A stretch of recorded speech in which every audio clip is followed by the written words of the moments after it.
Hello, friends. Welcome back to another episode of my series in which each week I take you to the beautiful land of the northeastern region of India and explore one of the seven sisters each day.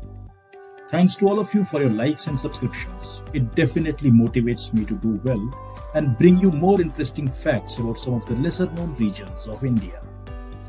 Well, friends, learning is a strong reason why we love to travel. All of us want to experience something unfamiliar in our journeys and leave with new skills or knowledge. Travel is a special way to deepen friendships as well. Whether it's a quick weekend break with colleagues or a week-long sun and sand getaway with your high school gang, travel will remind you why you became friends with them in the first place and how good it is to spend focused time together. You will also gain awareness of new customs, cultures, people, and places. Travel is also a great opportunity to make new friends, be it fellow travelers or locals. Meeting and befriending new people is a valuable travel benefit, and once you have bonded, new possibilities for future travel unfold, either to visit them or a journey with them. So what are you waiting for? Pack your bags and join me, your host Shantanu, as I take you to another journey to another mystique land of the northeastern region of India. As I say always, friends, there is classroom beyond walls. Today, I will take you on a journey to another beautiful state of the northeastern region, the Enchanting Nagaland.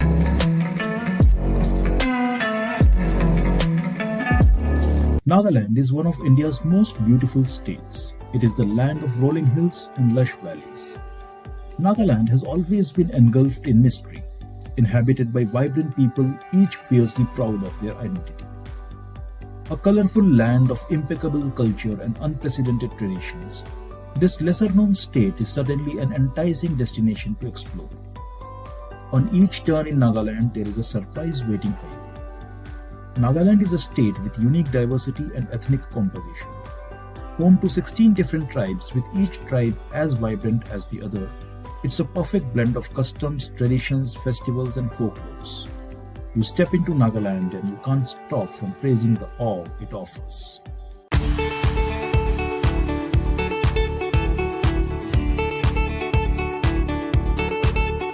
Nagaland, with an area of 16,000 square kilometers, is one of the smallest states of India.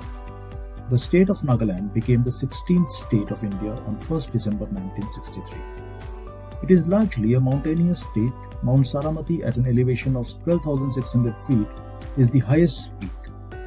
The evergreen tropical and subtropical forests are found in strategic pockets in the state. About 1/6 of Nagaland is covered by tropical and subtropical evergreen forests, including palms, bamboo, timber, and mahogany forests. You know, friends, Nagaland has a rich bird life with more than 490 species. The great Indian hornbill has a place in Naga culture. The state is also known as the falcon capital of the world. Mithun, a semi-domesticated god, is the state animal of Nagaland and has been adopted as the official seal of the government of Nagaland. It is ritually the most valued species in the state.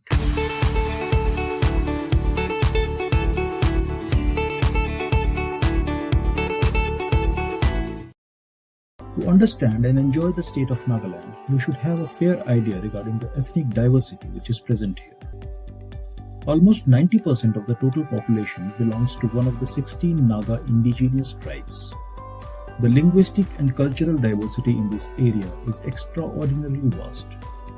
Although the history of the former headhunters is largely unknown because of the absence of a written historical documentation, but the remarkably warm and hospitable people invite visitors gladly to take part in their traditional festivals, and so to enjoy a direct encounter with their lived culture.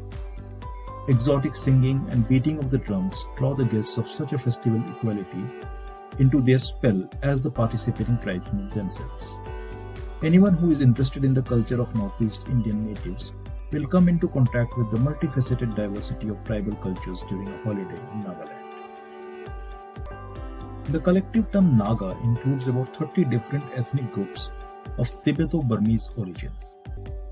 The original people can be roughly divided into a northern, a central, and a southern group, wherein the transitions are flowing. The main groups are the Konyaks, the Khemungans, and the Yumjungas, as well as the Aos, Semas, and Angangas.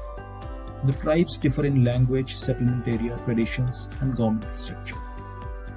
It's indeed an unique experience to know each tribe and its culture.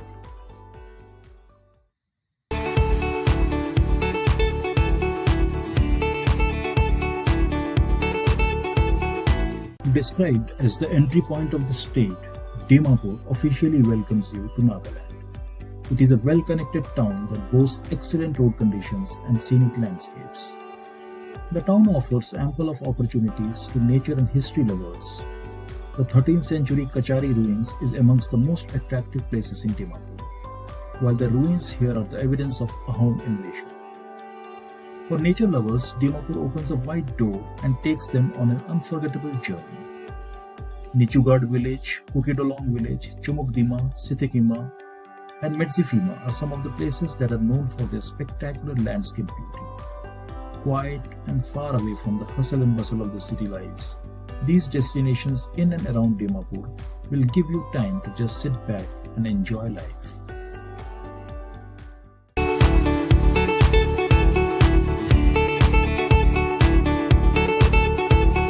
Well friends, the next city you should visit when you are on a trip to Nagaland is the capital city of Kohima. Situated 75 kilometers from Dimapur. A laid-back and serene city, Kohima's leisurely pace of life attracts travelers who want to get away from the hurly-burly of city life. Kohima, the capital city of Nagaland, is one of the most scenic places in northeast India. Known for its untouched beauty, this place has mesmerized people for generations.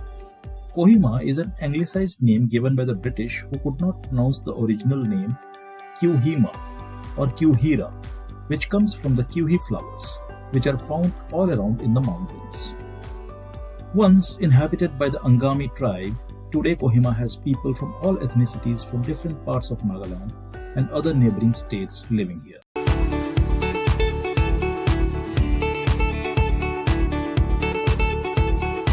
If you want to get a feel of the Naga culture and Naga way of life, then your next destination should be Kisama Heritage Village.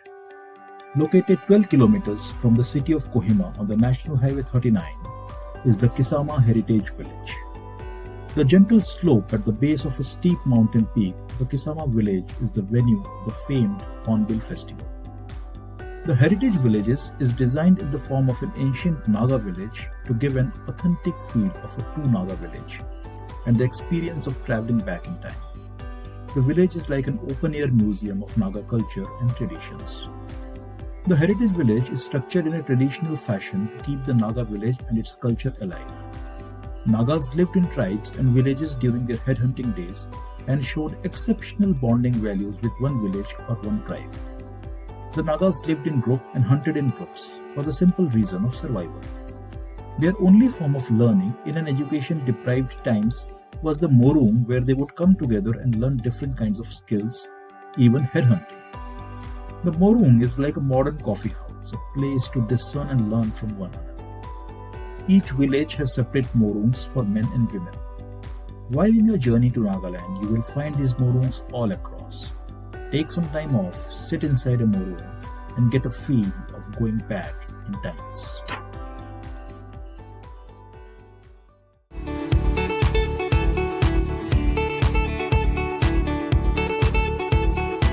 While you are in Kohima, you can start your trip by visiting the Catholic Cathedral at Aradura Hill, an important landmark. It is one of the largest cathedrals in the entire Northeast.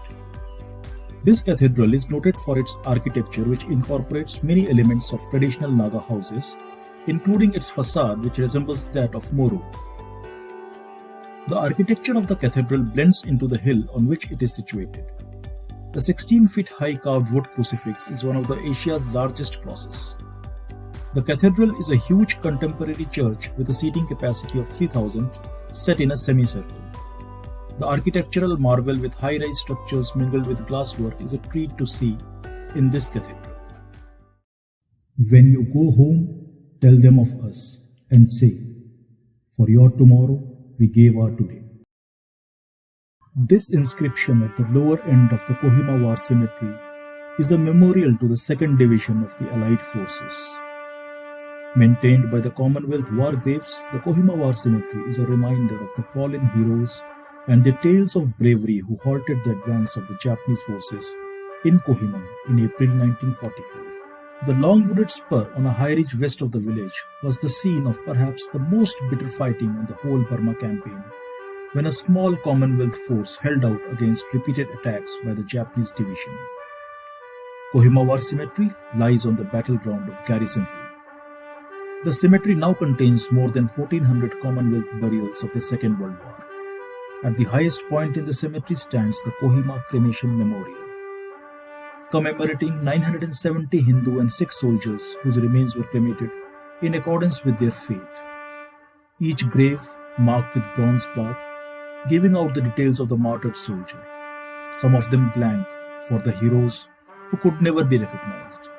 A visit here takes you back into history and fills your heart with a deep sense of respect for the valor of the soldiers and their sacrifice.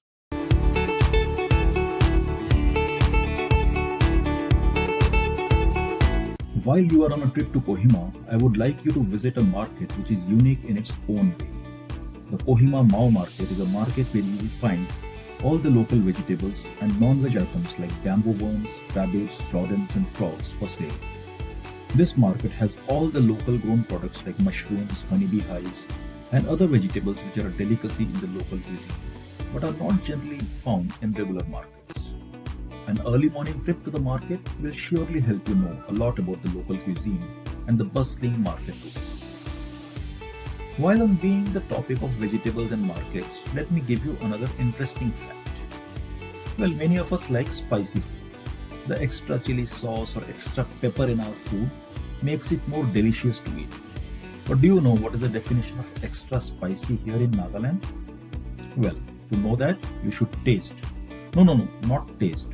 Just touch a bunch of the world famous Naga chili called the Bhoot Jalokia or the ghost pepper. Bhoot Jalokia is one of the hottest peppers in the world. It was awarded the distinction of the world's hottest of all spices by the Guinness World Records in 2006. Before trying it out, be aware that it can cause harm if you are not used to such hot chilies in daily life. But if you are a daring personality, well, there are annual competitions held to eat the same in Nagaland. Just to give you a comparison, the normal chili we use in our food has a hotness value of 15,000 SHUs, whereas the Bhoot Jalokia has a value of 1.2 million. That's something very hot.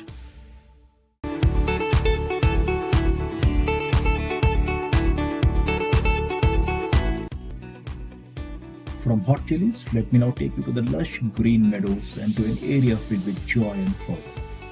Yes, situated 140 kilometers from the city of Kohima is Zunhebotu, home to one of the most colorful tribes of Nagaland, the Sumi Nagas.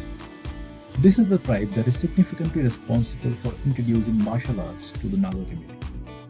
Surrounded by the hills and covered with dense forests of oak, chestnut, birch and bamboo, the place welcomes you with a breeze of freshness and simplicity. For those who are adventure buffs, Satoi Range is one of the only remaining virgin forests in Zunhebotu district. This range is surrounded by lush green trees and vegetation, and also offers facilities for camping and trekking. Situated 7 kilometers from Zunhebotu is the Gosu Bird Sanctuary, which has more than 20 types of endangered bird species. Tell me something, how would you feel if I tell you that a church in India can be spotted from 20 villages around? Intrigued? Well, the Sumi Baptist Church is the largest church building in all of Asia. At 1800 meters above the mean sea level, the 8-story church with the project seating capacity of 8,000 people, colored soft white and blue, is a destination you should not miss.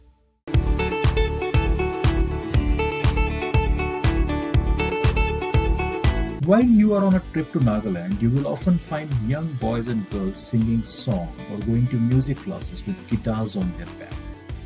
The fondness for music and the liking for musical instruments is inherent in the culture of the state. Every tribal community has its own dance form, music, and a way to celebrate festival. It's not a surprise, hence, that a group of 368 guitarists set a Guinness record of the largest electric guitar ensemble in the world here in Nagaland. Yes, they set this record playing the famous song Knocking on Heaven's Door by Guns N' Roses. What a sight it would have been! 368 guitarists all playing the same music in sync. Wow!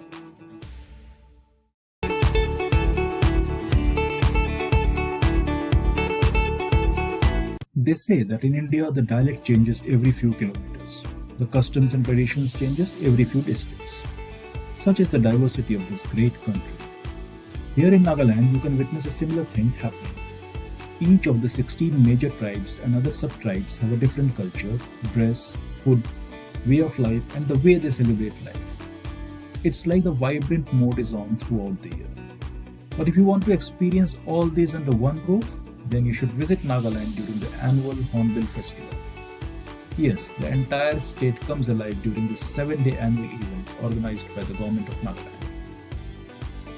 This festival encourages intertribal interaction and showcases a blend of cultural displays and also aims at protecting and reviving the culture. The festival is your one-stop destination for dance performances, crafts displays, tribal parades, sports competitions, food fairs, religious ceremonies and much more. Each of the 16 Naga tribes has its own morum or community hall, decorated in tribal style, where you can see the people in their traditional dress, try their food and buy handicrafts. The highlights also include cultural medley, Naga wrestling and much more. For all the music lovers, you can enjoy the concerts and music fests organized during the nights. Soak yourself in the festival, as it is actually a treat to be in Nagaland during that period of the year. So if you want to get immersed, you know when to visit Nagaland. The festival is organized each year in the first week of December.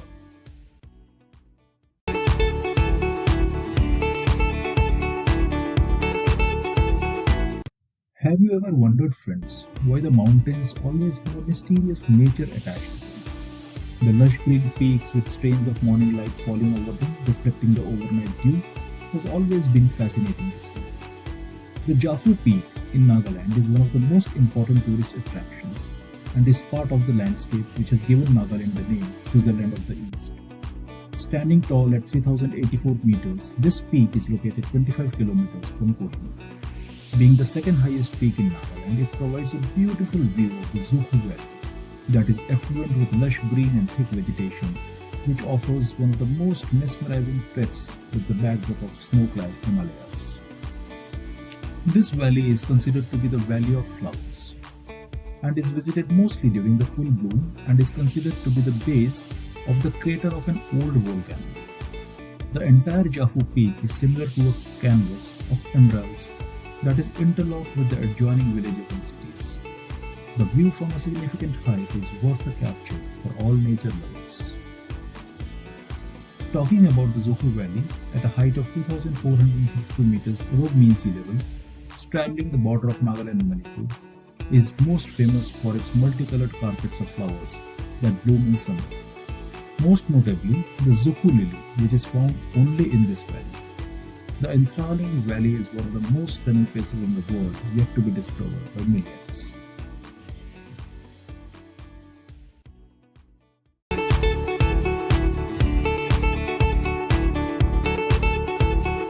Nagaland is still a very pristine land, thanks to the state and its people who have kept its best interests at heart. While in Nagaland, you should also enjoy the local cuisine. Some of the unique things such as the akhoni, fermented soybean, bamboo shoots, dry fish are a delicacy here in Nagaland. You can get a detailed understanding of the Naga culture and soak in the glories of rural life, and can also attend the Angai Sankrani festival, which is celebrated each year in the month of February. So friends, don't wait. Make plans, book your tickets and come to the land where vibrant culture, mesmerizing landscapes and ever-welcoming people will surely make you feel wanting for more. Till next week, when I take you to another journey in one of the states of the northeastern India, keep making plans and keep exploring. As I say always, there is much you can learn in classrooms, but you can learn much more beyond classrooms. This is your host Shantanu, and as I leave you today, I want you to immerse yourself in the soulful song of a band created by four sisters who, with their local and Hindi film songs, are making quite a wave. Yes, I'm talking about the Tetseo sisters. What a melody to hear their voice. Enjoy this piece of music. Till next week, when I come back with another episode, stay fit and stay healthy.